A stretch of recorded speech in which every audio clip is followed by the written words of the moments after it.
लड़के खासकर ये गलतियां ना करें। कौन सी गलतियां ना करें? मन की बात ज्योति के साथ में आप सभी का हार्दिक दिल से स्वागत है।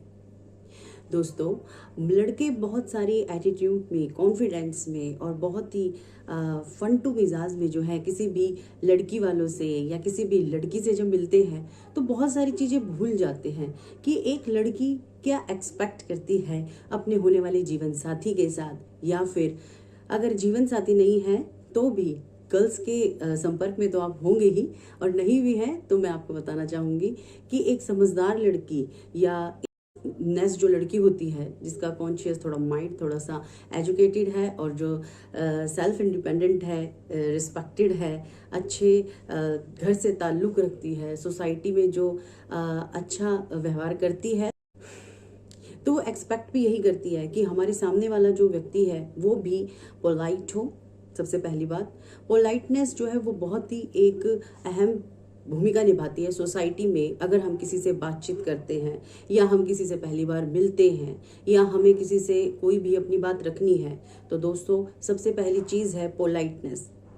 अगर कोई व्यक्ति विनम्र भाव से अपनी बात रखता है तो सामने वाला व्यक्ति अगर अक्खड़ दिमाग का है या फिर वो थोड़ा सा गुस्सेल है या जैसा भी मतलब गलत व्यवहार करने वाला है, वो भी थोड़ा सा समझ के सोच कर जो है दूसरे के साथ बिहेव करता है।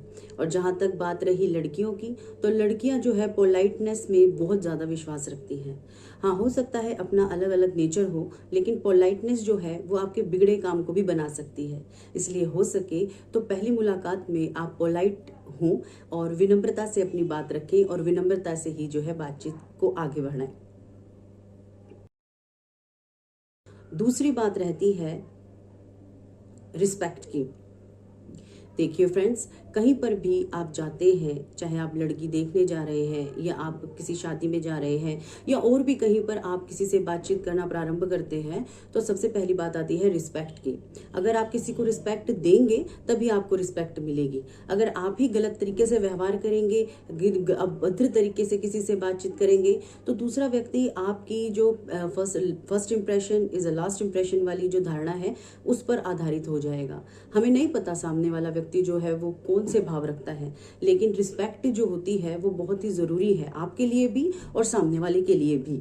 इसलिए ज़रूर इस बात को भी याद रखें कि जब भी आप बात करें, रिस्पेक्टेड तरीके से आप बात करें, उनको इज्जत दें और आप भी इज्जत लें।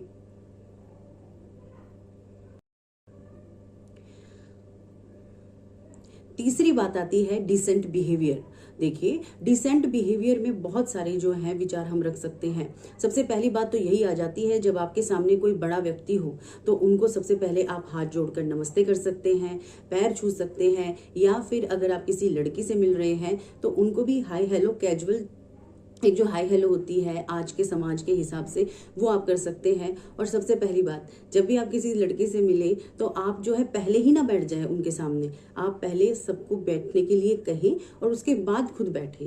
ये एक बहुत ही अहम और बहुत ही छोटी सी बात है, लेकिन मन की बात है जो ज्योति के साथ है, इसलिए आपको आज मैं आगाह कर रही हूँ कि ये बहुत ही एक इम्पॉर्टेंट चीज़ है जो कई बार मेरे साथ हुआ है कि सामने वाला व्यक्ति, अगर हम किसी से पहली बार मिल रहे हैं और वो पहले ही बैठ जाता है, तो मेरे मन में भी ये चीज़ आई कि एटिकेट्स नहीं है इस लड़के में। तो आप ज़रूर याद रखिएगा, ये मेरे मन की बात है, इसीलिए मैं आपको बता रही हूँ कि लड़कियां भी यही सोचती हैं कि जब आप मिले किसी से तो पहले उन्हें बैठने के लिए बोलें, चाहे आप उनके साथ ही बैठ जाएं, लेकिन उन्हें पहले आप ऑफर कीजिए। अगली बात रहती है लैंग्वेज की। देखिए दोस्तों, लैंग्वेज जो है वो नॉर्मली अगर हम देखें तो एक दूसरे से जुड़ने की जो है भाव जो हमारे अंदर होते हैं उनको व्यक्त करने की एक तरीका है। चाहे आप किसी से इंग्लिश में बात कर रहे हैं, चाहे आप किसी हिंदी में बात कर रहे हैं किसी से, या अदर किसी लैंग्वेज में आप बात कर रहे हैं, लेकिन बात को रखने का एक सही तरीका होना चाहिए। सही तरीके का मतलब ये नहीं है कि आप इंग्लिश में अगर किसी से बात करेंगे तो ही आप एजुकेटेड समझे जाएंगे, ऐसा बिल्कुल नहीं है। अगर आप हिंदी में भी आप बात कर रहे हैं, लेकिन हिंदी के शब्दों का चुनाव भी बड़े ही तरीके से और बड़े ही सटीक तरीके से आप कीजिए। कोई ये नहीं कहेगा आपको कि यहीं से ही आपकी एजुकेशन झलकती है। अगर आप इंग्लिश में किसी से बात कर रहे हैं तो ही आप एजुकेटेड है, यहीं पर वो मूर्ख होगा वो व्यक्ति। अगर आप किसी भी लैंग्वेज में बात कर रहे हैं, क्योंकि हम हिंदुस्तान में रहते हैं, हिंदुस्तान में हिंदी भाषा उत्तर भारत में बहुत ज़्यादा मानी जाती है, समझी जाती है, तो आप हिंदी में ही बात करें। बेकार में इंग्लिश वर्ड्स को गलत तरीके से इस्तेमाल करने की कोशिश ना करें। जो भी भाषा का प्रयोग करें बड़े ही सटीक तरीके से। हिंदी भी बहुत ही अच्छी भाषा है, हमारी मातृभाषा है और बहुत ही अच्छी तरीके से संवेगों को संप्रेषित करने वाली भाषा है, इसलिए हिंदी का उपयोग करें। इंग्लिश के झंझट में पढ़कर जो है गलत तरीके से भाषा का उपयोग ना करें, इससे आपका इंप्रेशन जो है वो बिल्कुल ही गलत और बिल्कुल ही गंदा बढ़ता है। इसलिए ये एक बहुत ही इंपॉर्टेंट पॉइंट है।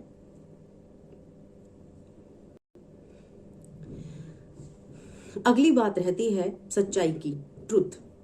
जब भी आप किसी लड़की से मिले तो हो सके तो आप किसी भी अपने आचार विचार में, आप सोसाइटी में कैसा रुतबा रखते हैं, आप कैसी नौकरी करते हैं, आपकी इनकम कितनी है, आप कितने एजुकेशन आपने ली है, आपके घर परिवार में कैसा वातावरण है, आप सच सच बताएं। देखिए फ्रेंड्स, कभी भी किसी भी रिश्ते को शुरुआत करने से पहले ना, किसी भी चीज़ की, आप अगर उसकी नींव ही झूठ से डाल देंगे तो वो आपके लिए भी गलत है और दूसरे व्यक्ति के भी आंखों के आगे पर्दा रखने वाली बात है। इसलिए हो सके तो अपनी एजुकेशन के बारे में आप उन्हें बताइए, आप कहाँ तक पढ़े हैं, कहाँ तक लिखे हैं, उसके बाद आपने कौन से कोर्सेज किए हैं, आप कैसे जो है अपने परिवार में कैसे अपना एंटरटेन करते हैं अपने आप को, कैसे घर वाले आपके साथ हैं, कैसे उन औरों के साथ कैसा व्यवहार है उनका, और उनसे भी आप ये सब चीज़ें पूछिए। और जो भी कीजिए आप बिल्कुल सच्चाई से, बिल्कुल ही सच्चे मन से कीजिए। क्योंकि देखिए, कोई भी एक गलत झूठ जो होगा ना, कोई भी एक गलत जो एक बात होगी, जैसे आजकल लड़कियां बिल्कुल पसंद नहीं करती हैं, आज तो फिर भी सोसाइटी में बहुत ज़्यादा जो है चेंजेस आ चुके हैं, लेकिन अगर किसी को कोई चीज़ करनी पसंद नहीं है और अगर वो आपसे किसी भी बात का क्वेश्चन कर रहा है और वो आपसे पूछता है और आप करते हैं वो चीज़ और आप झूठ बोल देते हैं, तो आपका जीवन पर्यंत जो है ये एक ऐसी स्थिति बनी रहेगी आपके साथ कि आपसे वो हड्डी ना तो निगली जाएगी और ना ही उगली जाएगी। इसलिए अगर आपको अपने रिश्ते को बिल्कुल ही सच्चे और संपूर्ण तरीके से निभाना है, अगर आपको अपनी शादी को अच्छे तरीके से चलाना है और आपको इम्प्रेशन देना है आपको बिल्कुल ही सटीक और बिल्कुल ही बढ़िया, तो इन पॉइंट्स का इस्तेमाल कीजिएगा और मुझे कमेंट्स में ज़रूर बताइएगा कि आपको ये वीडियो कारगर लगी कि नहीं लगी। और मन की बात ज्योति के साथ में आज यही एक छोटा सा टॉपिक था जो बहुत ही इंपॉर्टेंट है, क्योंकि ये मेरे मन की बात थी, ज्योति के साथ थी, इसलिए मैंने आज आपके साथ ये बात की। तो अगर वीडियो अच्छा लगा हो तो please subscribe my channel, like my channel and share with your friends. Thank you for watching, guys.